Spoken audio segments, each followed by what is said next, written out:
don't think I need to introduce the Secretary General to you.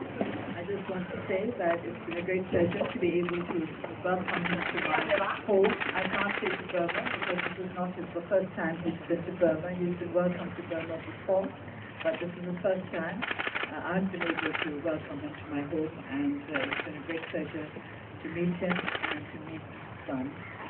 And the Secretary General has very kindly agreed to take a few questions from the press, but I understand that the time is running out. He probably has another appointment, so if we could take the questions to 2 or 3 after the Secretary General has made a few opening remarks.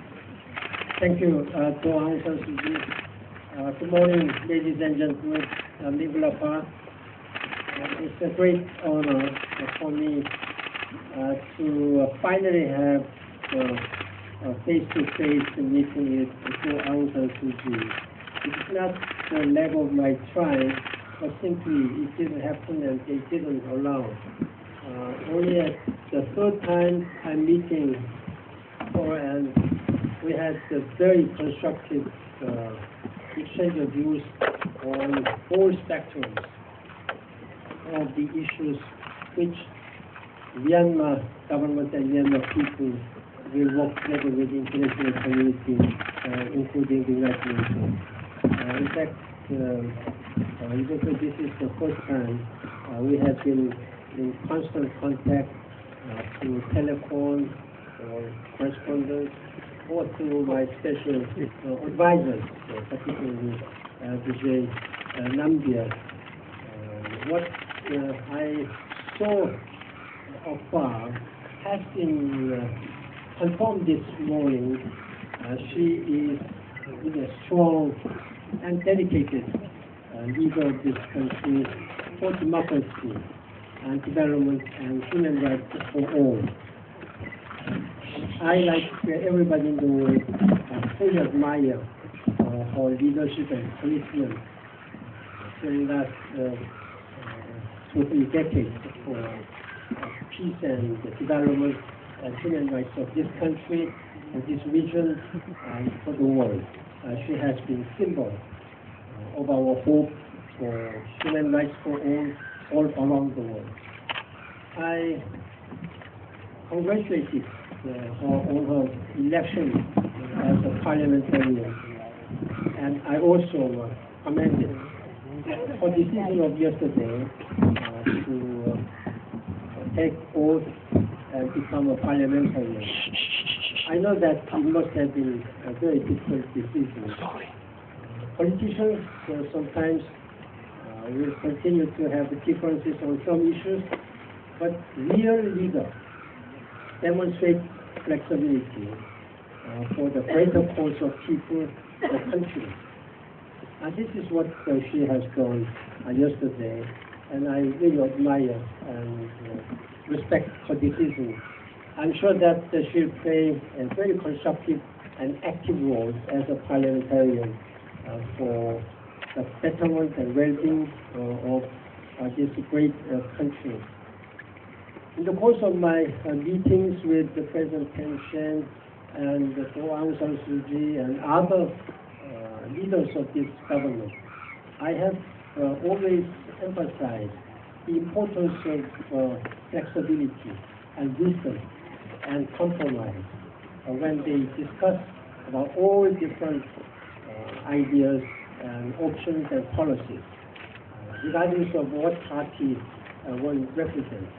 The politicians and political leadership, they have to look to the people, be accountable to the people, and always work together for the prosperity and long-term interest of their people. President Thein Sein and Aung San Suu Kyi have worked far. I'm sure that. I'm convinced that they will continue to make progress further still. This is what I expect. Younger people and government have embarked on a path of reform and democratization and fuller and participatory democracy. they deserve our support. They deserve support of whole international community. United Nations will continue to stand by the people in every step and in any way we can. This is my pledge. The process may be difficult. There are still many challenges. But this process should be irreversible. There is no turning point, a turning back. We will have to support their effort for full of participatory democracy, development, and human rights for all. That's my pledge as a Secretary General of the United Nations, to work with her, work with the President Pension and the Myanmar people for this purpose. And finally, I have invited her to visit the United Nations at a time convenient to her and to the United Nations. And I received a very positive answer from her. And I'm looking forward to continuing my good offices for peace, development, and human rights in Myanmar. Thank you very much.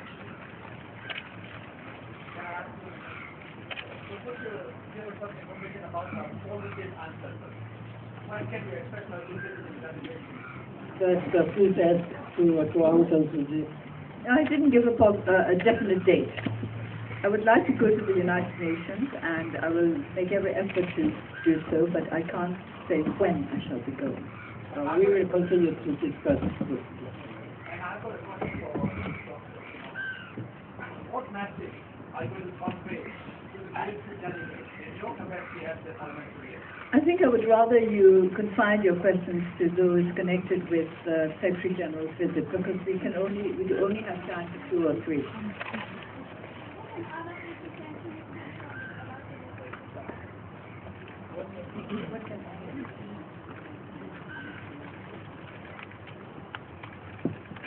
Yesterday, I have conveyed my message to a parliamentary address. This is quite difficult. The decisions the political leaders will make over a few months or over a few years will shape the future of this country for coming many generations. Therefore, you are going through a very important period. It needs courage and leadership, and the perseverance and wisdom, flexibility and compromise. While moving toward democratization, you need to have reconciliation among all the people of Myanmar. That will be very important. United Nations will try to help this process of reconciliation in any way we can through a peace building process.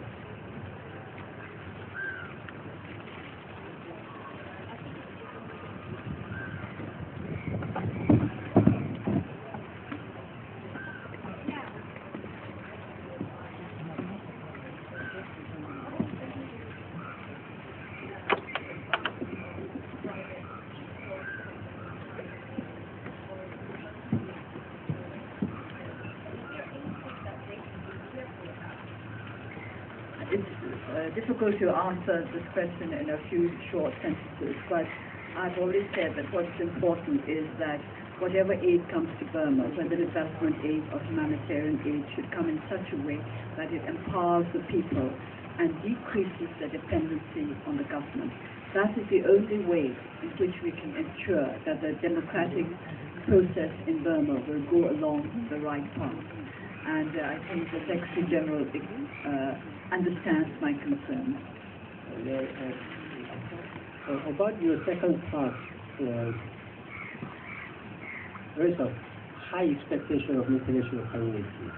As we have seen recently, there's a stream of world leaders coming to Myanmar to discuss and help the future of Myanmar. At the same time, it is important that the Myanmar people would have an opportunity to develop their own country. And that is why I'm going to launch the UN Global Compact Myanmar Network right after this meeting. This is in some concept and initiative of the United Nations where 7,000 world-class business leaders are discussing among themselves how they can promote and help each other good trade, good business opportunities among themselves for world economy.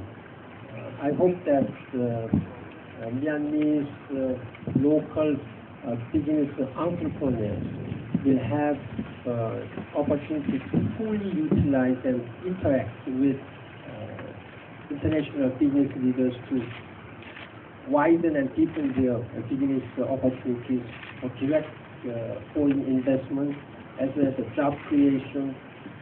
Through this interaction, they can strengthen their capacity in terms of good business management and accountability, transparency, and even human rights, labor rules. All these are good principles which UN Global Compact tries to promote.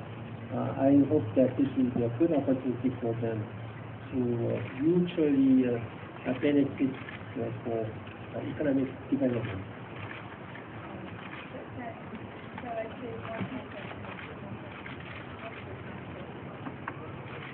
One more question. I think you have been putting up hands up for a long time.